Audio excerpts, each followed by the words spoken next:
Good morning, good morning, CEOs. This is Coach B, co-creator of Extraordinary Outcomes. Welcome to Monday Morning Magic. You know what time it is? It is 7:30 a.m. Eastern Standard Time. Let's do our normal check-in. How was everybody's weekend? What were people up to? Feel free to leave it in the comments. I will reply to your comments or your comments. Wow, I had such an amazing weekend. I did a quick turnaround trip out to Florida and back to celebrate my birthday with my daughter and my grandchildren.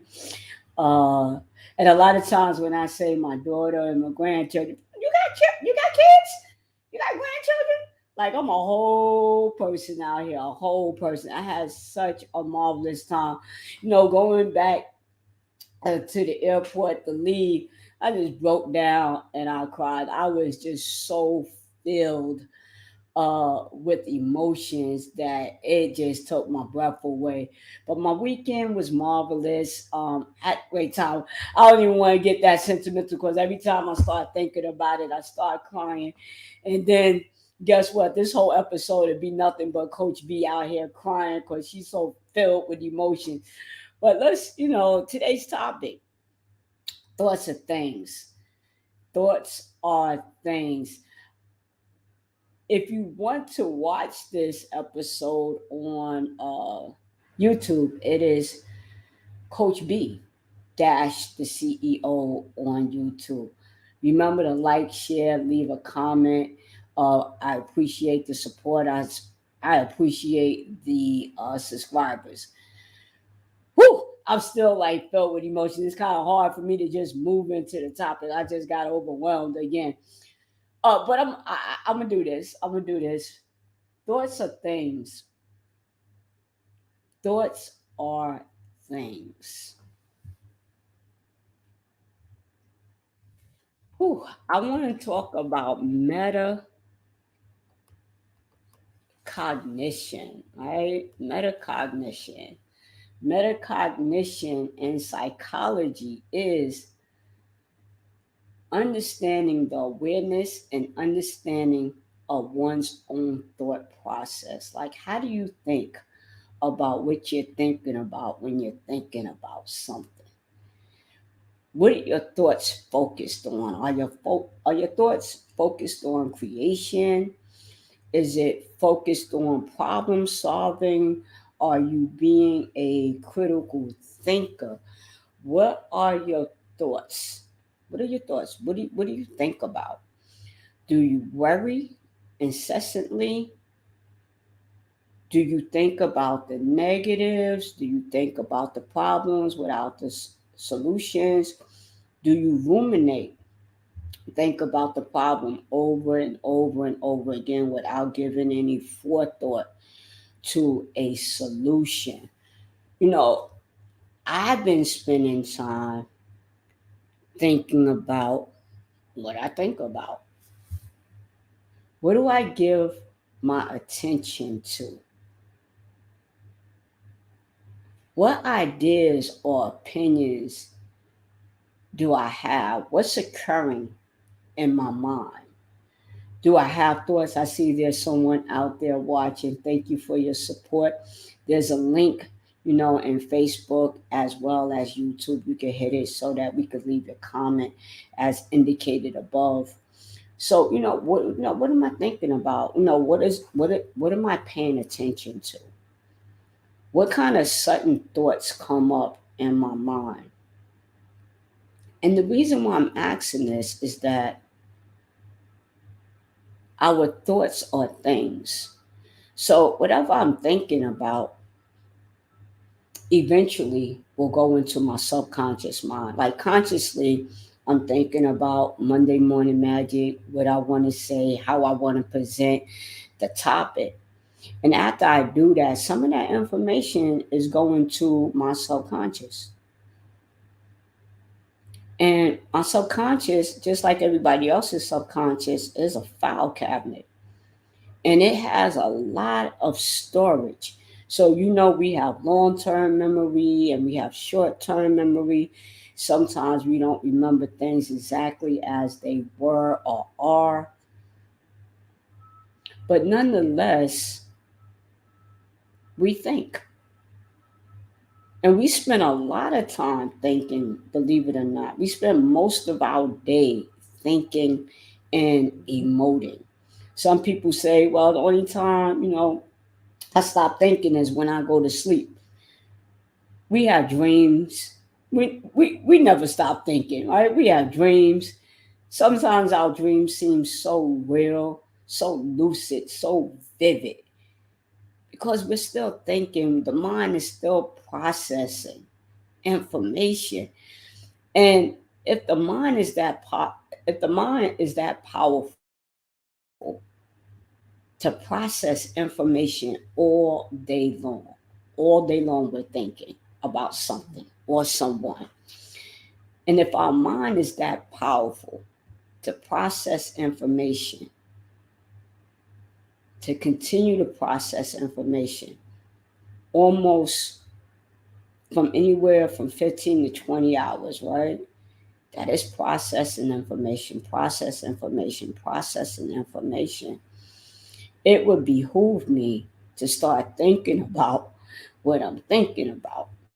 Because is whatever I'm focused on, that's where my attention and my energy is going to go. So if I'm thinking about negative things, that's where my energy and my focus is going to go.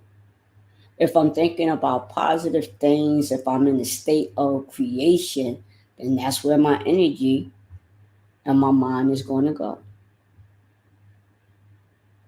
I wonder if I had to weigh on a scale from 1 to 10, 10 being the most, on a scale of 1 to 10, what would the number be in positive thinking if 10 is the highest, the most? And on a scale of 1 to 10, what would the scale be on negative thinking? Do you think more negatively than positively?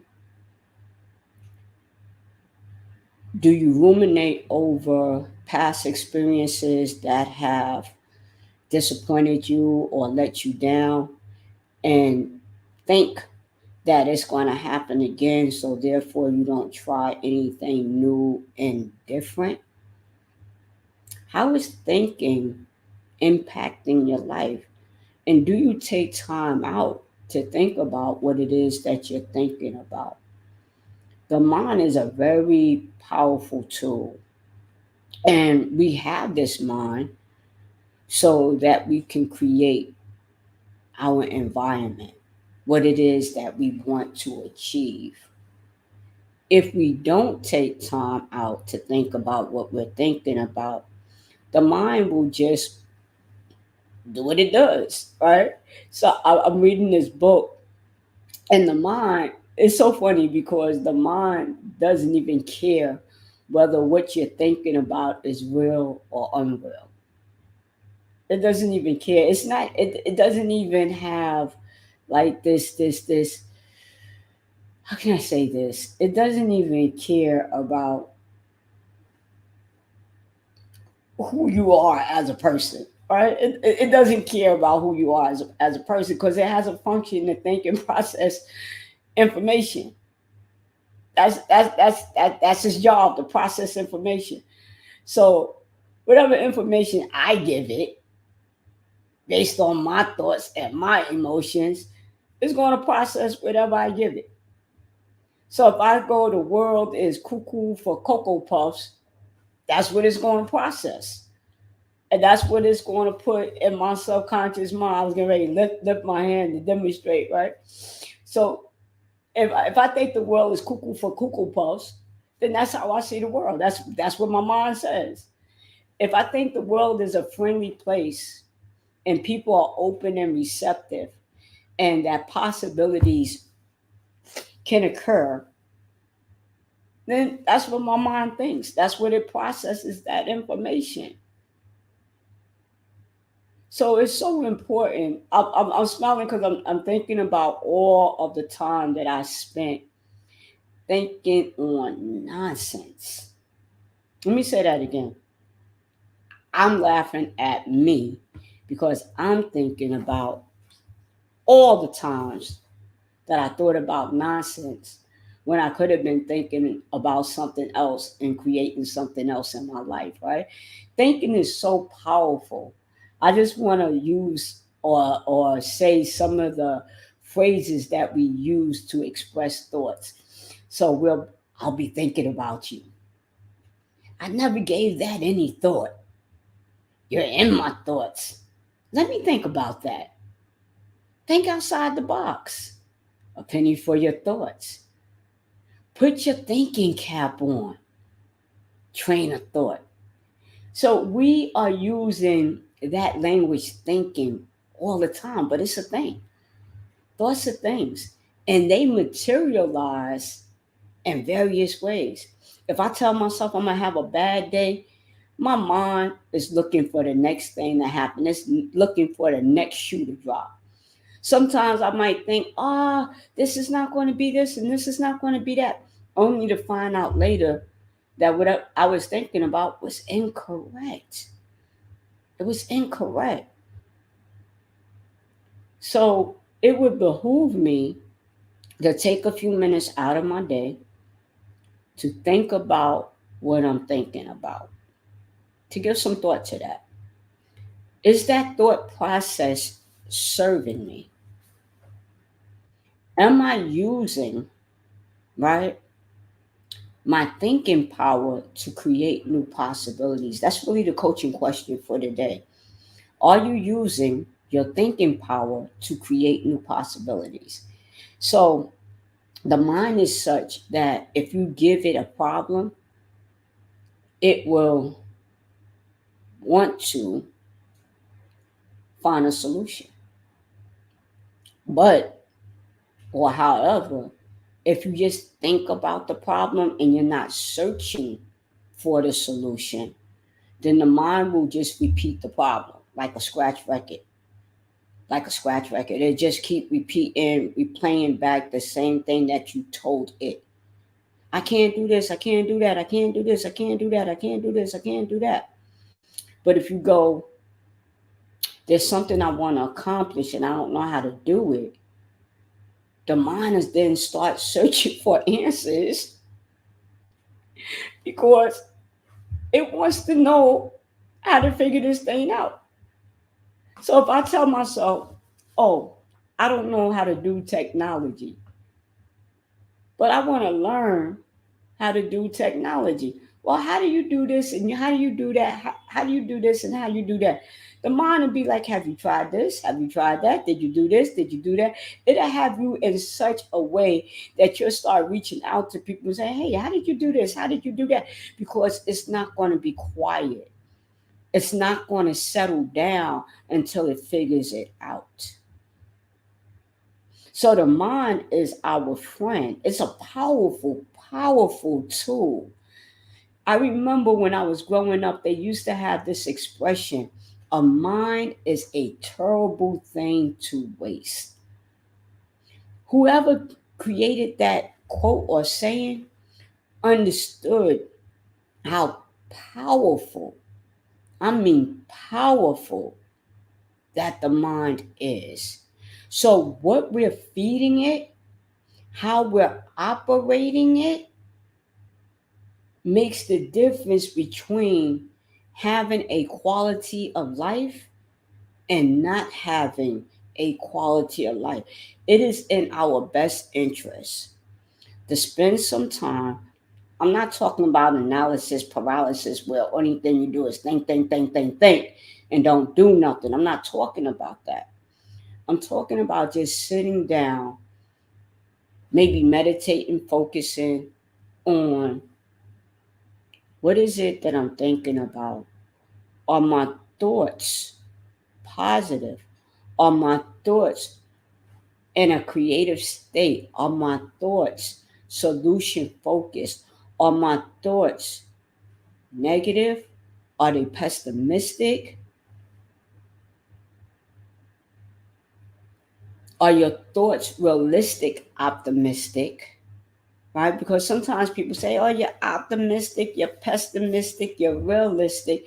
But there's a term that's right in between all of that called realistic optimism.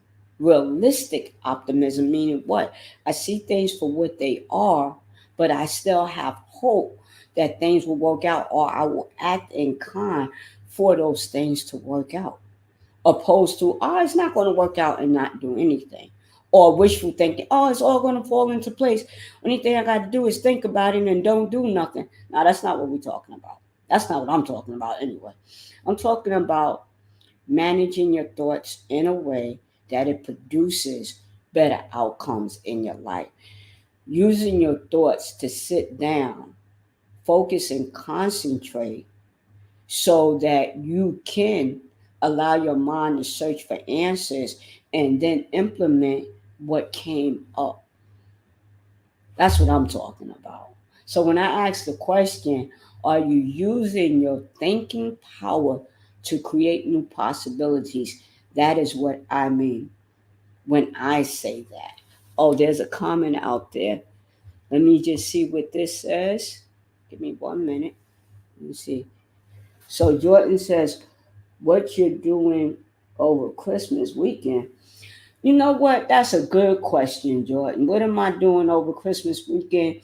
I'm doing exactly what I'm doing right now, sending out positive messages for positive people who want to change their life. And thank you for saying Happy New Year's. Thank you so much. I really appreciate that.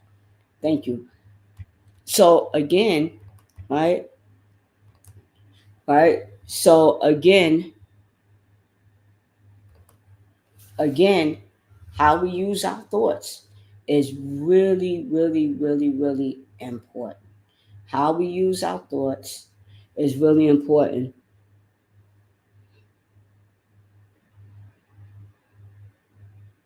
So I think Jordan is out there having a field day on my YouTube channel. But Jordan, enjoy yourself. So anyway, again, how we use our thoughts is paramount to what we create in our lives. What we create in our lives is important because we're either creating something positive or we're creating something negative in our lives. Sometimes we don't have the answer and we do have to sit down, slow down, and think about what we're thinking about so that we can then create what it is that needs to be created. That's been your Monday Morning Magic. Like, share, leave a comment. And Jordan, thank you so much for your well wishes. Really appreciate it. Everyone, have a good day. We will see you next Monday. Next Monday, 7:30 a.m. Eastern Standard Time.